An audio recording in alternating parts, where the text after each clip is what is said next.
Do I need to know everything to take on a job? And what should I know to work in the film industry? Now, before we get to that, let's check out what should we know. First, call sheets. We need to know and understand how to read a call sheet, specifically the difference between general crew call times and your specific individual call times. Bonus points for those of you that can remember the names of everybody in your department ahead of time from the call sheet. Next up, universal tools. These are the tools that you're basically going to find on just about everybody, no matter what the department is. We're going to have our multi-tool. We're going to have a box knife or an Olfa knife, some sort of work gloves. Please do not show up with garden gloves. Get yourself a pair of work gloves.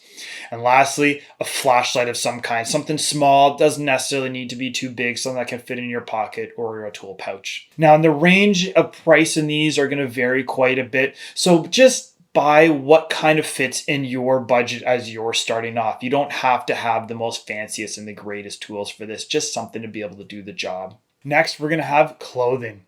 It's going to be so important for you to understand if we're going to be filming an interior or exterior location and dress appropriately.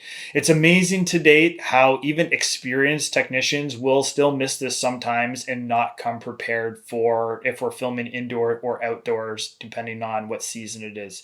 So it can really make or break how good or bad your day is if you do or don't dress appropriately. Also, just try and stay away from white. I'm not going to go into why it is in this video, but just try and stay away from wearing lots of amounts of white on set. A rule of thumb to live by: to be early is to be on time. To be on time is to be late. To be late is to be fired. I'm going to say that again. To be early is to be on time. To be on time is to be late. To be late is to be fired.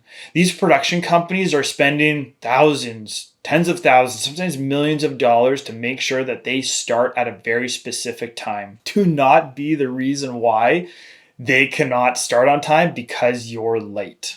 Next, taking notes. Find a way to be able to take notes, whether it's on your phone or a notebook or pad or something like that. There's going to be a lot of stuff that's going to be thrown at you throughout the day. Do not try and memorize it all. You just won't. Write it down, set yourself up for success later. Most times too, a lot of people in charge don't mind saying things once, maybe twice. But if they need to repeat themselves a third or fourth time, it's a surefire way to be remembered, but not in the best of ways. So when someone's talking to you, make sure you listen up the first time. Questions. There's no bad questions, despite what anybody says. There's only bad timing.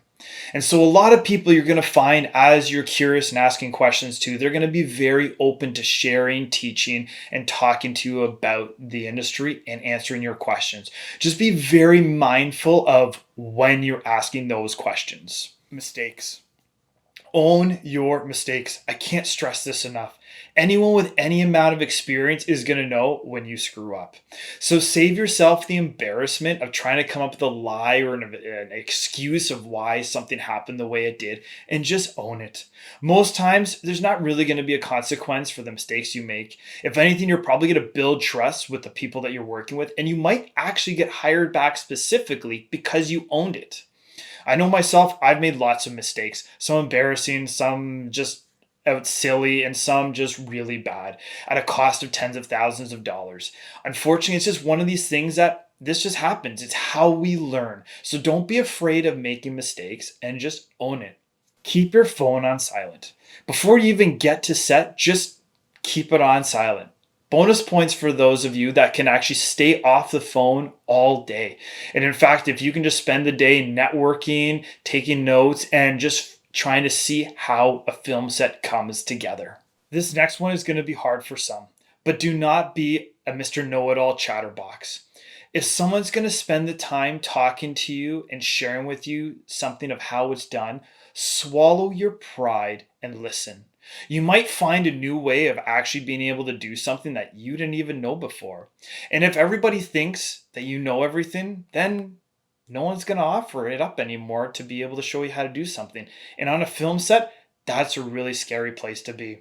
So be mindful and don't be a Mr. Know-It-All chatterbox. Don't tell everybody how awesome of a job you're doing out there. The people in charge will naturally see what kind of work you're doing, how it compares to others, and how that's going to separate. So, no need to point it out. Trust me, they're already seeing it. Networking. Film sets are a great place to network and to meet people, but be mindful of how much that you're talking about yourself when around others. If anything, I encourage you to be curious about other people, what they do, what's going on in their world, especially those people you're trying to build connections with and hopefully get future work from.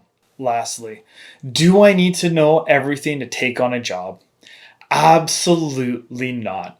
So much of the work that you're going to be doing in this industry is going to be taught to you on the job type of training or through various trial and errors, which is very typical. So don't let that hold you back from taking on a new job or at least trying it. Now, these are a lot of things that I've thrown at you. Some are going to be easier than others to learn or to apply. I know myself, I struggled with a lot of these things, but hopefully you can learn from my mistakes and be able to apply these for your future success in the industry.